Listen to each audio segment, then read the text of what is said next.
were some of the struggles you faced in this first year in the Senate? Well, everyone knows about the frustration of the things we can't get done. The Senate passes immigration reform.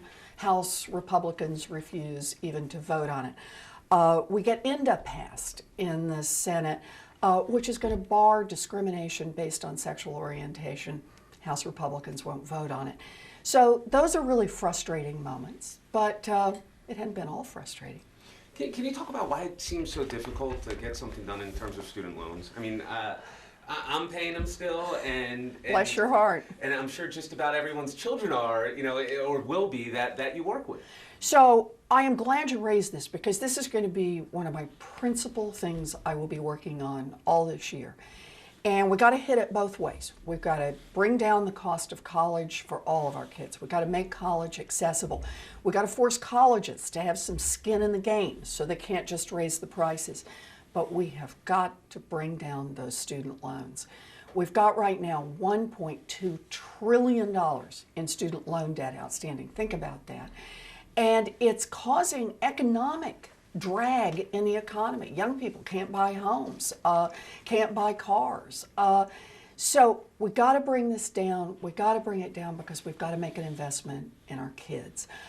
I'm going to be out there fighting for it. I'm just going to tell you, the big punchback is right now, the federal government is making a profit off those student loans. And in order to stop making that profit, the Republicans say we've got to have a pay for. That means you've got to find someplace else for the money. Now, I don't think it's that hard. We can cut subsidies to big agriculture. We can stitch up some of the big tax loopholes. That would give us the money to bring down student loans. But that's going to be a fight. But I got to tell you, that's the fight I'm ready to have. Make it beneficial for the students who go in and really kick butt in college. That's a really important point. One of the things we need to do is we need to get kids who are in a 2-year institution through in 2 years and get that certificate. We need those who are going to 4-year institutions to get through in 4 years. It helps bring down the cost. We need to get all of the incentives aligned for the young people who are going to school, for the schools themselves. Sometimes the kids have got a problem. The schools don't offer the courses in the right sequence, what you're going to need to graduate. We need the schools aligned to make this happen. The federal government puts a lot of money into higher ed. We need to be using that leverage to make sure that it's keeping down the cost of an education, letting kids get through in 4 years. Last year around this time, in this area, obviously the big talk was around new gun laws. The president was in Connecticut around this time. You co-sponsored a couple bills. Yep. It's kind of been a little quiet lately. Do you see that, a little resurgence of that in 2014, or do you see just, it was just the two sides were too far apart?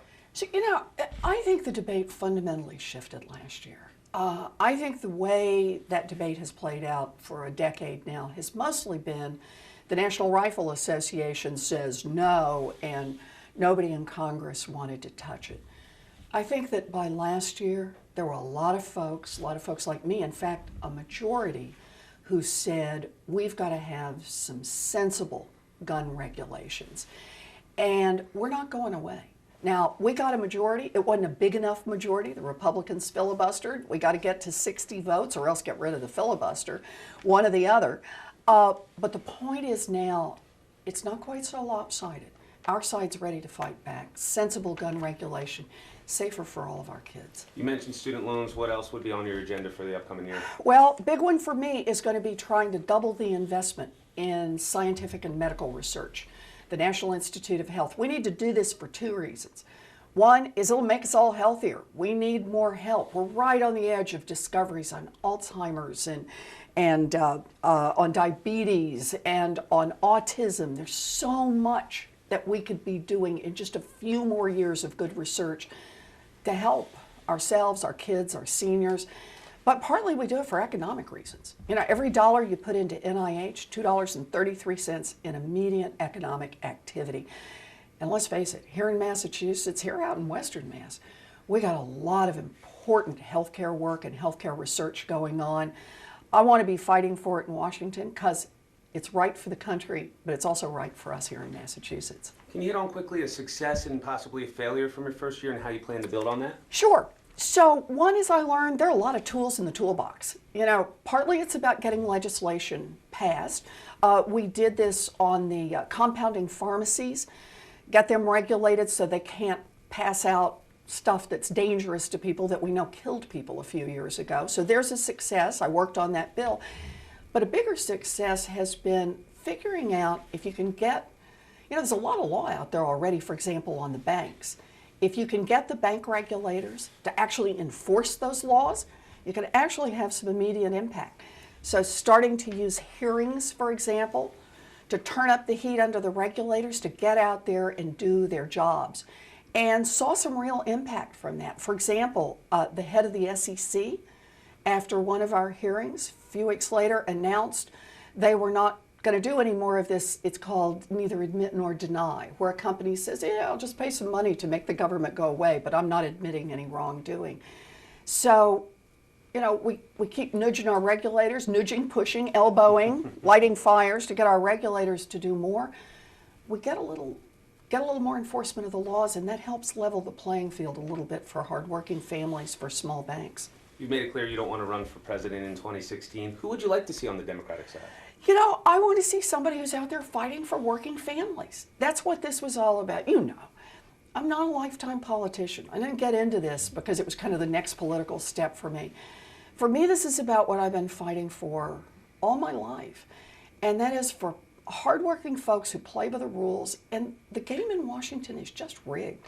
It's rigged. It is. It's just rigged against them. It's rigged for the big banks.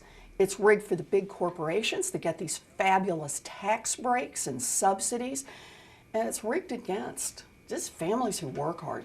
So what I want to see and what I'm going to keep fighting for and keep fighting for others who will help in this, we've got to have a level playing field. We've got to give people a fighting chance in the work they do. And a fun one just to end it for you. You mentioned rigged. Have you seen House of Cards? How true to life is that? I have seen it. And there are parts that you really do laugh out loud. You know, it's the kind of thing sometimes that you think, this can't be real, but it is.